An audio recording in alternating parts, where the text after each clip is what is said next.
আজকে যে গ্রন্থটি আমি আপনাদের সাথে শেয়ার করতে চলেছি সেটির নাম হচ্ছে অজন্তা এবং এটি লিখেছে হচ্ছে ভবানী নিবেদিতা এবং ভবানী নিবেদিতার এই গ্রন্থটির ব্যাপারে আমি প্রথম জেনেছিলাম হচ্ছে একটা কি বলবো গিয়ে থেকে বইতে গিয়ে আনন্দমেলার একটা এই অ্যাড বেরিয়েছিল আনন্দমেলা এই বইটা তখন জেনেছিলাম। এবং এই গ্রন্থটা কিন্তু যারা সাহিত্য বা গল্প উপন্যাস পড়তে ভালোবাসে তাদের জন্য একটু ভারী মনে হবে, আমারও মনে হয়েছিল যখন আমি এই গ্রন্থটা পড়েছিলাম। এই গ্রন্থটার মধ্যে আমি মানে কি বলবো একটু মানে নিরস ভাব পেয়েছিলাম, মানে সত্যি নিরস একটুখানি প্রবন্ধ তো অতটাও আপনাদের আনন্দ হবে না। মানে বেশিরভাগই শিল্প কলা সাহিত্য তো এগুলোর থেকে দূরে গিয়ে ভাস্কর্যের ব্যাপারে বিস্তারিতভাবে ডিটেলে আলোচনা করা হয়েছে। তো সেই জন্যে অনেকেরই মনে হবে যে এই গ্রন্থটা খুব একটা আমাদের খোঁজবে না। আমার অনেক সময় লেগেছিল এই গ্রন্থটা পড়তে, কারণ আমি একটু মজা পাচ্ছিলাম না এই গ্রন্থটা পড়ে। এবং আমি দেখেছিলাম যে এই গ্রন্থটার মধ্যে প্রচুর মানে ডিটেলস ইতিহাস টিতিহাস দেওয়া আছে।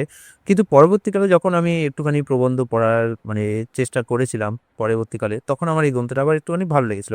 মানে তখন পড়ে অন্তত মনে হয়েছিল যে অতটা খারাপ না যতটা আমি ভেবেছিলাম। তো এই জন্য আমি বলব যে এই গ্রন্থটা পড়ার জন্যে অবশ্যই আপনাদের প্রবন্ধ পড়ার মানসিকতা তৈরি হতে হবে। গল্প উপন্যাস যারা পড়ে না তারা সবসময় চায় যে তারা যে প্রবন্ধগুলো পড়বে সেগুলো যেন গল্প উপন্যাসের মতোই হোক, কাহিনীর মতো হোক। কিন্তু সবসময় সেটা হয় না।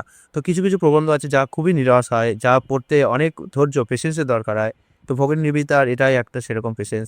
অবশ্যই ভগিনী নিবেদিতা ১৯০৯ সালের ডিসেম্বর মাসে অজন্তা দর্শন করে আসার পর the ancient abbey of Ajanta প্রবন্ধটি লেখেন, যেটি ১৯১০ সালে ধারাবাহিকভাবে দ্য মডার্ন রিভিউ পত্রিকায় প্রকাশিত হয়। এই প্রবন্ধে নিবেদিতা ভারতীয় ভাস্কর্যে গ্রিক গান্ধার প্রভাব এবং অজন্তার চিত্র স্থাপত্য ও শিল্পকৃতি সম্পর্কে এক সুদীর্ঘ মনোগ্রাহী আলোচনা করেন। এই প্রবন্ধটি পরে ১৯১৫ সালে প্রকাশিত ফুটফলস অফ ইন্ডিয়ান হিস্ট্রি গ্রন্থে সংকলিত হয় সচিত্র রূপে। পরবর্তী সময়ে বইটি বা প্রবন্ধসমূহ পুনঃপ্রকাশিত হলেও সচিত্রতা সর্বক্ষেত্রেই অনুপস্থিত থেকে যায়।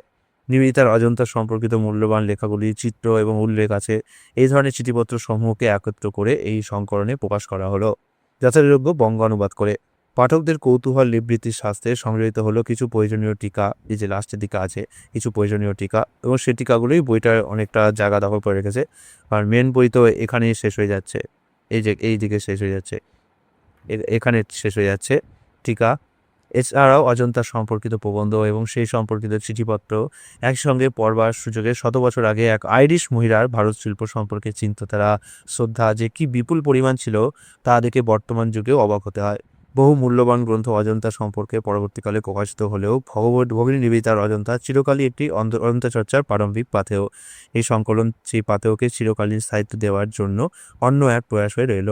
যারা ইতিহাসের ব্যাপারে আগ্রহী, যারা বৌদ্ধ ধর্মের ব্যাপারে আগ্রহী, তাদের জন্য বলবো এই বইটা একটা খুবই সোনার খনি। কারণ তখনকার দিনের ইতিহাস, তখনকার দিনে অজন্তার ব্যাপারে যা রিসার্চ ভগিনী নিবেদিতা করেছিলেন, সেই রিসার্চ কাহিনীগুলো তিনি এখানে ফুটিয়ে তুলেছিলেন। তো অবশ্যই যারা ইতিহাস ছাত্র তাদের তো খুব ভালো লাগবে। বাংলার যারা ছাত্র তাদের মধ্যে একটুখানি ভাগ আছে। আমার প্রথম বলেছি, প্রথম দিকে আমি প্রবন্ধ অত পড়তে ভালোবাসতাম না, গল্প উপন্যাস পড়তাম, তাই আমার ভালো লাগেনি। পরের দিকে হয়তো ভালো লেগেছে।